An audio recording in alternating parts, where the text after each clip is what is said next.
According to a report from Nikkei Asia, I'm probably mispronouncing that, I don't care. Apple is already hard at work with TSMC, their chip manufacturer, on the first 3nm chip process, which is supposed to be faster and more power efficient, but the weirdest part of this report is definitely that it's supposed to make its debut in the iPad before anything else. So yeah, you guessed it, I have some thoughts. Let's begin.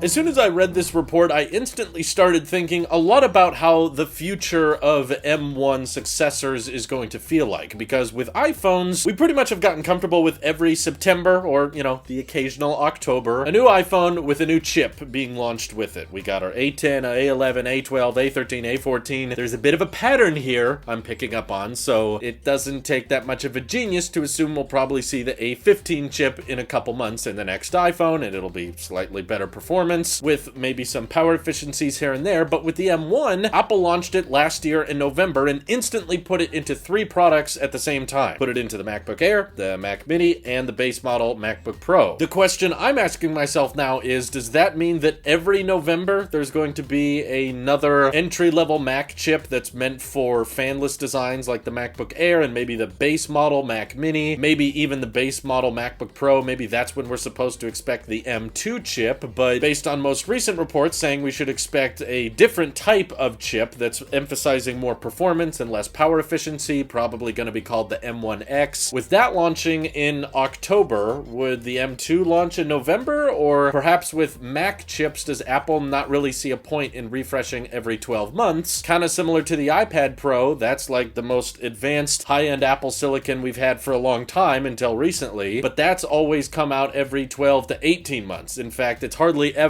1 year later that we get a new iPad Pro. It's typically 14, 15 months apart, or sometimes 18 months apart. So could Apple have that same release cycle moving forward with the Macs and decide, you know what, we'll update the MacBook Air, we'll update the base Mac Mini when we have the M2 chip ready? Again, M2 chip is being more about power efficiency, not so much about extreme performance. That's being reserved for the 14 and 16-inch MacBook Pros and likely the larger size iMac. And because of this confusion, and because we're in new territory now with Apple using their own chips within Macs, and they don't have to try to align themselves within Intel's schedule of, oh, Apple has a new design they want to launch now, but Intel's latest chips aren't ready yet, so Apple just updates the MacBooks twice a year, sometimes 5 months apart from each other because some new Intel options became available later in the year. Now that Apple has complete control over their CPU and GPU launch windows alongside when their new designs are launching, it makes me wonder how Apple is going to debut the M2 or M3 chip in the future, and if Apple is so comfortable using the M1 currently in so many different products, including the 24-inch iMac and even the iPad Pro, as overkill as that may seem, they're still doing it. This report is claiming something that I once thought was crazy, but now I'm starting to realize it might actually happen and will probably frustrate some people. I don't exactly know the branding that they're going to use for the first 3nm chip, but there is supposed to be some pretty monumental leaps when it comes to performance and power efficiency with that chip. But imagine if Apple started introducing next generation Apple silicon that will eventually be used in Macs, but they introduce it into the iPad Pro before anything else. This almost feels like pure mockery on Apple's part. If this ends up being real, that would essentially be like everyone's waiting to buy a new MacBook Air, or people are waiting to buy a new entry-level Mac Mini, but then before those Macs actually launch, the M2 chip or whatever launches in the next generation iPad Pro next year, and it's not even in a Mac yet. We have to wait for Apple to actually scale up production of that chip and get it into Macs, which means the fastest or most latest generation Apple silicon for a particular tier of Apple product could be in a software limited iPad that you can't really do your pro class editing on, that doesn't support your video codecs you like, or doesn't have the pro applications you utilize, but the chip is out. You just have to wait for it to show up in a Mac. I personally would find that very frustrating. It would be the equivalent of Apple working on their own custom chip for the Mac Pro with like 32 high performance cores and this insane GPU, but before they bring it to the Mac Pro, they gotta introduce it to the iPad Pro first, because everyone always knows the iPad Pro just has such a crappy slow processor, right? That was our biggest problem with it. But not at all, actually. iPadOS has always been the limiting factor. It's still limited by just being an iPad, so Apple doesn't know what to do with the iPad other than just give it more performance, okay? Give it an even better GPU, give it even better CPU, CPU, and there's almost nothing the software on the iPad can do with it, but Apple just wanted to roll out the 3nm chip, and I guess the iPad was ready to be refreshed, and maybe the MacBooks or Mac Mini wasn't ready yet, so we have to wait around a bit longer. It's actually not that crazy if you think about what Apple did very differently last year. Typically, when we see a new A series of chip, like A11, A12, A13, they wait for the flagship iPhone, because they know that's what most people are buying, that's what most people are waiting for. So you would think the same thing with the M series of chips, right? You're like, well, it's mainly for the Mac, so they wouldn't put it in the iPad first. Definitely not. Maybe the iPad eventually gets it, but it's definitely primarily intended for the Macs. But last year, Apple introduced the A14 chip with the iPad Air 4 a month before the iPhone 12s even came out. This is different. This is not something they do very regularly. They haven't done that in the past, and it was proof that Apple had silicon ready, but not quite at the extreme scale that the iPhones are sold at, and because the iPad Pros, I'm sure, are not the best-selling iPad. We've got the budget iPad, and early next year we should be getting OLED on the iPad Air 5, and that'll probably be getting an even newer chip, so a bunch of people are going to be buying mid-range and low-range iPads. Maybe there's an iPad mini thrown in the mix somewhere. So the iPad Pros are low volume, so maybe the 3nm chip is ready for low volume production, so they throw it in an iPad Pro for the sake of future-proofing, because that's pretty much the only reason Apple has given the iPad the M1 chip is, well, future-proofing, right? You know, could never have too much CPU speed. So for those low volume iPads, they throw the chip in there and everybody else has to wait, because Apple knows once they throw the M2 or M3 into the MacBook Air, then they're going to have a lot higher volume and a ton of people ordering it. Maybe they're just not ready for prime time yet. They can probably underclock or use slightly binned CPUs or GPUs on the iPad Pros as well, because it's a fanless design, and of course it's just running iPad OS, so no one's really going to notice if it's not performing at its full potential, because all you're doing is opening iMessage and watching Netflix on that thing. But it definitely makes me wonder if we can have another month in every year where we can always expect new Apple Silicon to launch. It definitely feels kind of weird and too close together if every single year from here on out we got new iPhone CPUs in September and then new Mac CPUs in October. Those seem awfully close together, and because of like school season and that type of thing, it would make a whole lot more sense to me if moving forward Apple always unveiled their latest greatest silicon at quadruple UDC, because that's right, as school or college is ending for a lot of people, it's separated enough from the iPhone so that it feels like it has time to breathe. It's like its own thing, whereas through October, you know, people are going to be talking about new iPhones throughout all of that and 30-day reviews. Whereas June, we get all of our new software, and maybe it would make sense to launch all this really cool, capable hardware for pros that kind of go hand in hand with the developer conference too. So I like that type of spacing, but seeing how Apple is slowly rolling out the M1 to 3 products in November and then another product in May, and we're not really sure when M1X is launching or how that's going to postpone the M2 launch. Could Apple, even with all control over the silicon for the Mac, still actually end up releasing Macs at just kind of random, inconsistent times throughout the year? I hope that's not the case, but I have a feeling that's what's going to end up happening, and there's not really much rhythm to their launches. It just kind of comes out when it's ready, and that's about it. I'm curious what you guys think will happen, so feel free to let me know. This is your Apple Sheep here. I'll see you guys in the next one.